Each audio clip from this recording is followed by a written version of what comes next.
Salut les violonneux et les violonneuses. J'espère que vous passez une excellente journée. Mon nom est Pascal Gemme et bienvenue à Trad Québec Studio, une série où on explore la musique traditionnelle du Québec à travers les mélodies des porteurs de tradition d'hier et d'aujourd'hui.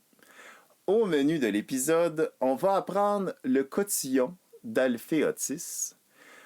Un violonneux que je connaissais pas du tout jusqu'à il y a quelques semaines, j'ai découvert Monsieur Otis en apprenant la mélodie sur le plus récent album du groupe Le Vent du Nord. J'ai contacté Olivier Demers, le violonneux du groupe, et il m'en a appris un petit peu plus sur Alphée Otis. Mais avant de parler de tout ce beau monde-là, et pour se donner le goût de l'apprendre, en avant la musique. 3, 4...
Domino!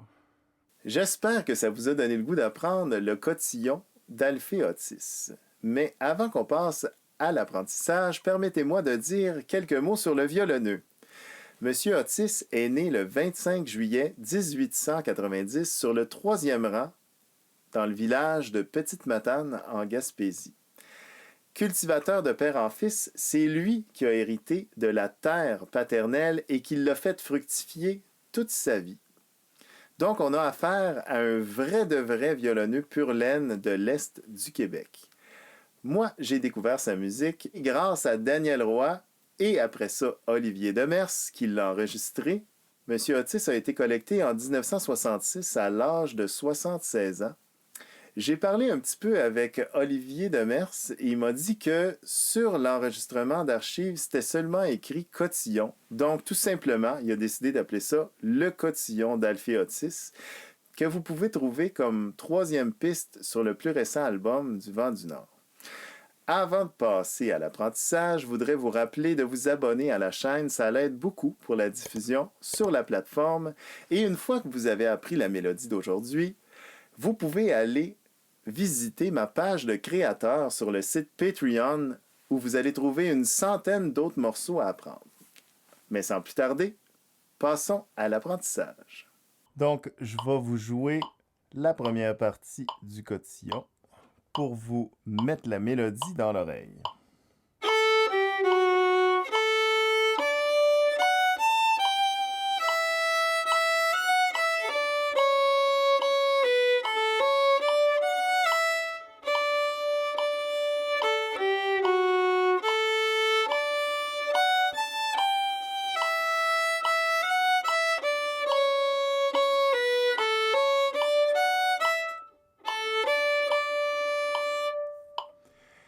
vous fais remarquer que les deux finales sont presque pareilles. La seule différence, c'est une petite syncope rythmique la deuxième fois, quand on arrive à la finale pour la deuxième fois. Je viens de vous jouer la moitié du A. Pour le A au complet, on répète tout ce que je viens de jouer 2 fois. Première phrase du A, ça commence sur le contretemps, on est en Ré majeur. On commence sur la note ouverte, le La, la corde ouverte. 3 et 4.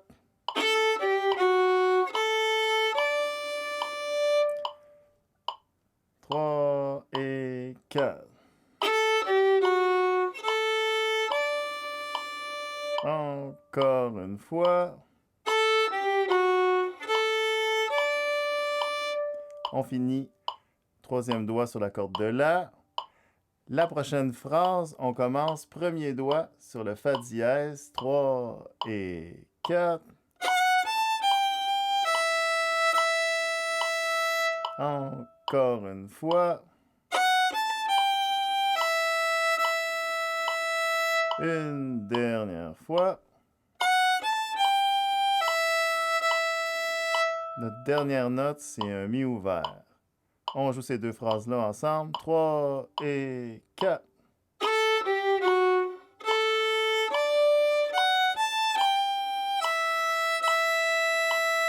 Et encore une fois.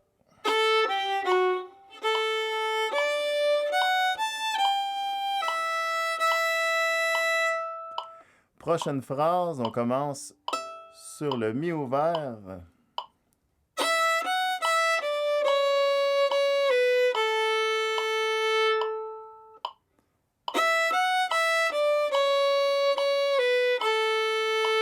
Et on termine sur le La ouvert. On joue ça ensemble. 3 et 4.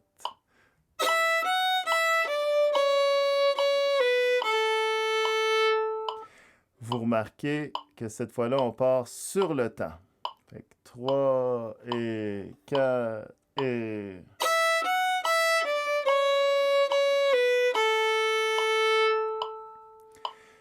Je vais partir la prochaine phrase de la dernière note qu'on vient de jouer.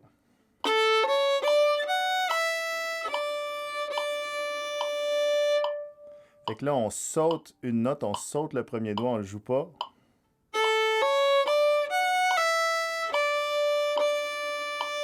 On joue ça. 3 et 4 et...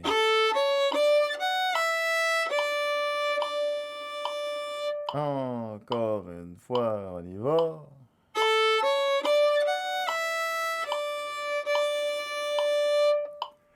Si on joue les deux dernières phrases que je viens de vous montrer ensemble, ça fait ça.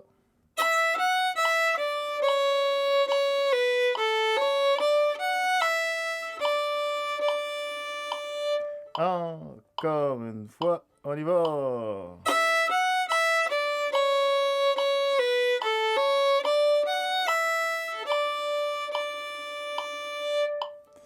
Donc, vous avez toutes les phrases pour jouer le A.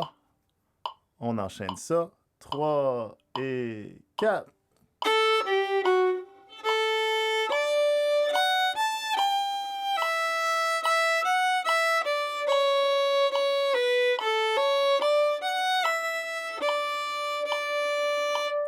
Encore une fois.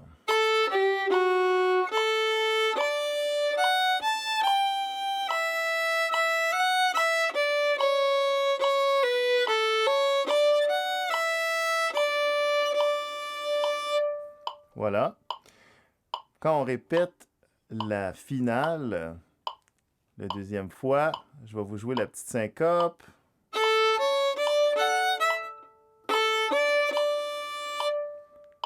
Donc, il y a un petit espace, un petit silence entre le Mi ouvert puis le La ouvert.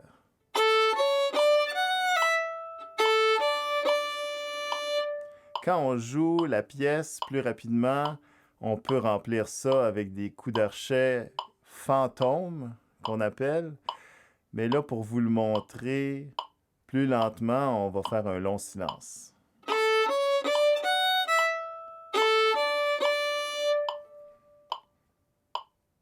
Donc, je vous propose de jouer la moitié du A, les deux finales d'affilée. Ça sonne comme ça. 3 et 4.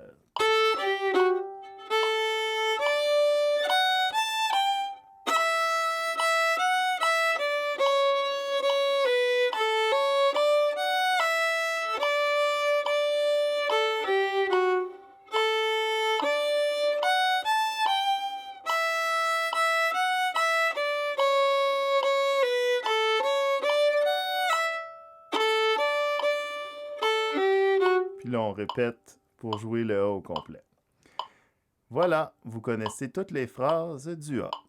Maintenant que vous connaissez la première partie du morceau, je vous suggère fortement d'aller pratiquer ça pendant 15-20 minutes, de jouer toutes les phrases jusqu'à temps que vous ayez complètement assimilé comment elles s'enchaînent une sur l'autre avant d'apprendre la deuxième partie. Mais avant de vous laisser aller vous pratiquer, j'aimerais ça vous dire deux mots sur ce livre incroyable, 1000 airs du Québec et de l'Amérique francophone, qui a été transcrit et édité par le violoneux du Vent du Nord, Olivier Demers. C'est un livre magnifique où vous allez pouvoir retrouver, entre autres, des morceaux d'Alphée Otis. Si jamais vous êtes intéressé d'en apprendre plus sur ce livre-là, j'ai fait une entrevue de 30 minutes avec Olivier où il parle de son cheminement de 13 ans qui l'a amené à sortir ce livre-là dernièrement. Vous pouvez aller écouter l'entrevue en suivant le lien qui apparaît dans la vidéo présentement. Et maintenant, sans plus tarder, passons à l'apprentissage de la deuxième partie. Je vous joue le B au complet pour vous le remettre dans l'oreille. Ça commence presque pareil. Les trois premières notes sont les mêmes. Puis après ça, on va beaucoup jouer avec la gamme de Ré dans le B. Donc, je vous joue ça. 3 et 4.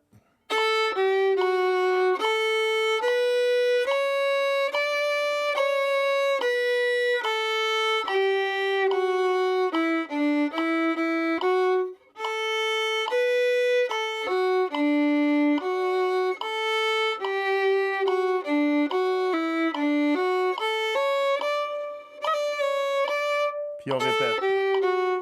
Ainsi de suite. Première phrase du B.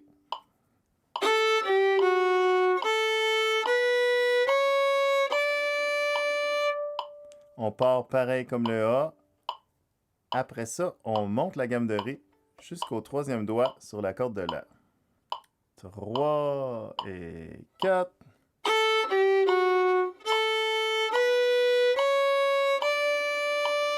Encore une fois.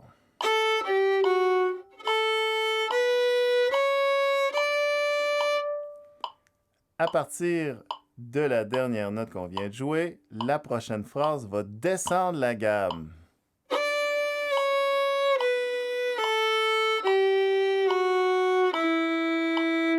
Jusqu'au Mi. Puis là, c'est au Mi qu'il va se passer quelque chose. Donc, si on rajoute ça à la première phrase qu'on a appris, ça sonne comme ça. 3 et 4.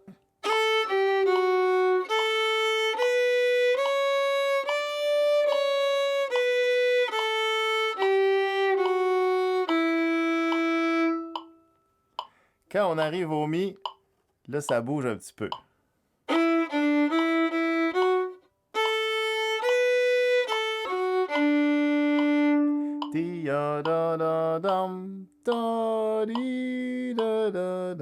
Je vous rejoue ça. 3 et 4 et...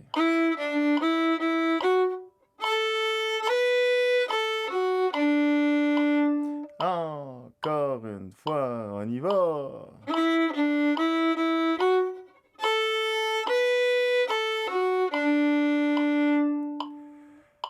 On rajoute ça au début du B. Ça sonne comme ça. 3 et 4.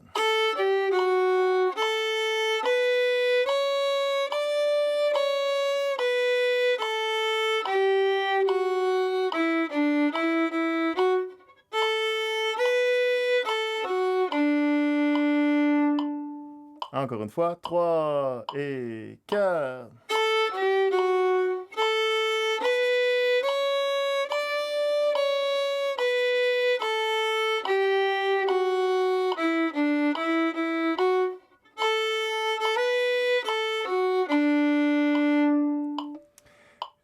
entre la prochaine phrase qui commence sur la dernière note qu'on vient de jouer, qui était la corde de Ré ouverte.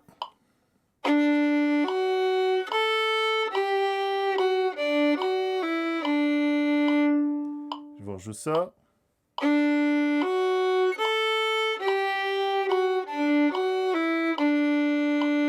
On essaye ça ensemble. 3 et 4 et...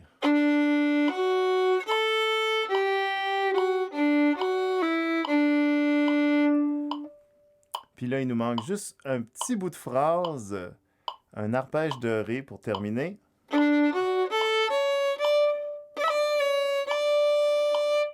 Je vous rejoue ça une deuxième fois.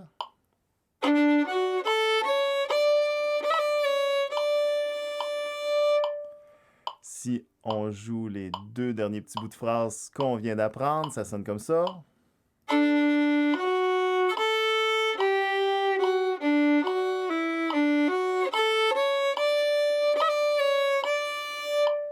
On essaye ça ensemble. 4 et...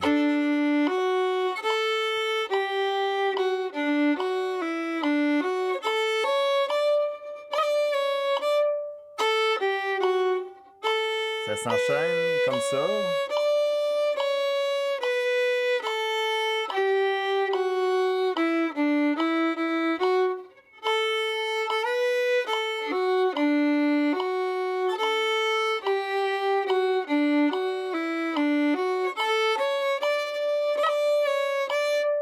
On essaye ça ensemble. 3 et 4.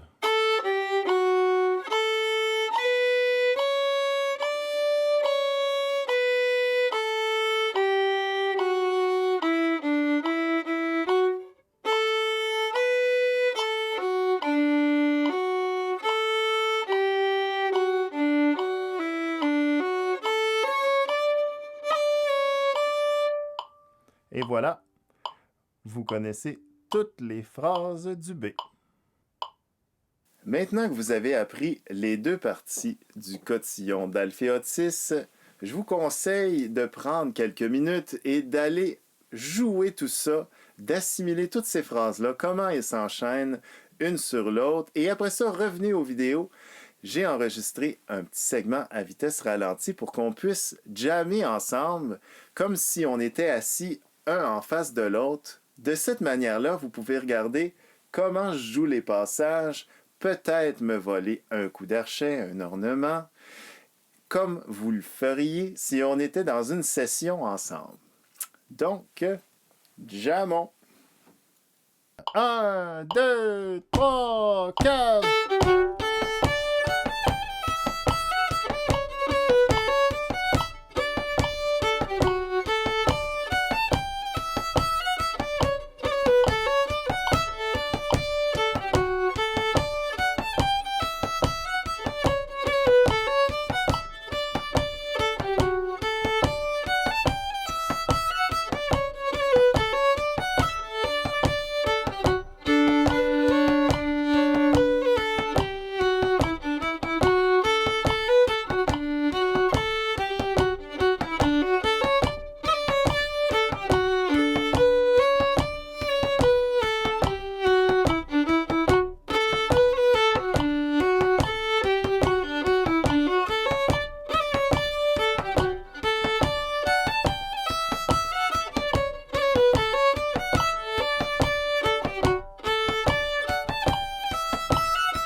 Domino!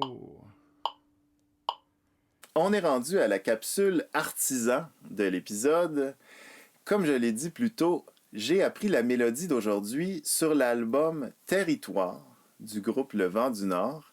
L'album Territoire qui est la plus récente sortie du groupe. Un groupe qui se passe quasiment de présentation. Le Vent du Nord qui est probablement le groupe le plus actif présentement dans le domaine de la musique traditionnelle au Québec, un groupe qui tourne à l'international depuis au moins une quinzaine d'années, qui a 10 albums à son actif. Donc le Vent du Nord, c'est Olivier Demers, tapement de pied et violon, Nicolas Boulris à la vielle à roue au piano, aux compositions de chansons, Simon Baudry, chanteur, et principalement joueur de guitare, mais on entend de la mandoline aussi sur cet album-là, peut-être du bouzouki. Et Régent Brunet qui joue de la basse électrique et de l'accordéon diatonique.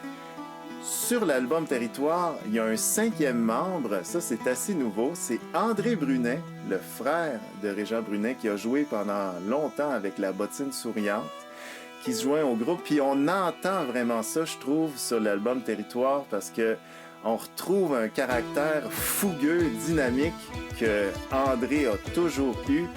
Je pense qu'il vient encore pousser tout le groupe un peu dans ce registre-là. C'est pour ça qu'il y a beaucoup de pièces qui déménagent d'une manière vraiment solide sur cet album-là. C'est un album qui a un son vraiment riche, travaillé, plein. Donc, beaucoup de pièces très dynamiques, mais aussi, évidemment, comme on est habitué avec Le Vent du Nord, des chansons un peu plus douces, des airs un peu plus lents. En fait, c'est pas mal une des grandes forces du Vent du Nord, à mon avis, c'est de varier les couleurs. Donc, sur Le Soir arrive, une chanson un peu plus douce. Il y a Louis Bourg, une chanson presque a cappella, un jeu, des arrangements vocaux avec des bourdons. Puis, il y a beaucoup de beaux petits interludes qui est, selon moi, une signature du groupe Le Vent du Nord. Ils font respirer les chansons. Il y a tout un travail de broderie, d'orfèvrerie, de composition, d'interludes musicaux qui viennent s'intercaler entre les couplets des chansons. Donc ça donne une musique qui sonne contemporaine. Comme Olivier dirait, ils font pas de la musique de musée. C'est des gens qui ont un très grand respect pour la tradition. Ils l'utilisent de manière respectueuse, puis avec ce matériau-là, ils font de la musique contemporaine. Donc la musique qui va chercher plein de saveurs musicales de différents styles. C'est tous des grands mélomanes, je crois, Le Vent du Nord, et ça s'entend dans leur musique. Donc, pour toutes ces raisons-là, si vous n'avez pas encore prêté l'oreille à la musique du Vent du Nord, je vous encourage fortement à aller écouter l'album Territoire, et je vous laisse avec la piste numéro 3, Le Cotillon du Capitaine.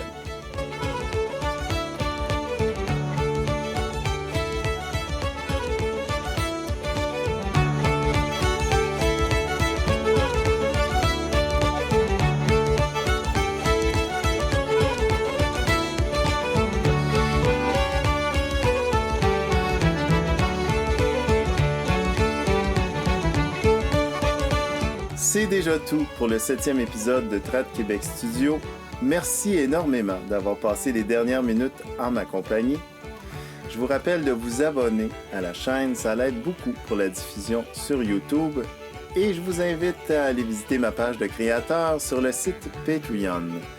Pour les gens qui voudraient appuyer ma démarche de rendre l'apprentissage de la musique traditionnelle du Québec facilement disponible sur Internet, vous pouvez faire un don ponctuel à Trad Québec Studio en allant sur la page d'accueil YouTube.